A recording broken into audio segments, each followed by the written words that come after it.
You ask Tiger to solve. This deals with linear equations with one unknown.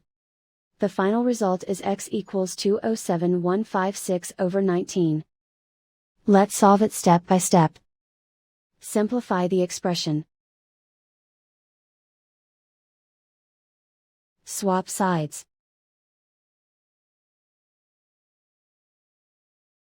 Isolate the x. Multiply both sides by inverse fraction 183 over 19.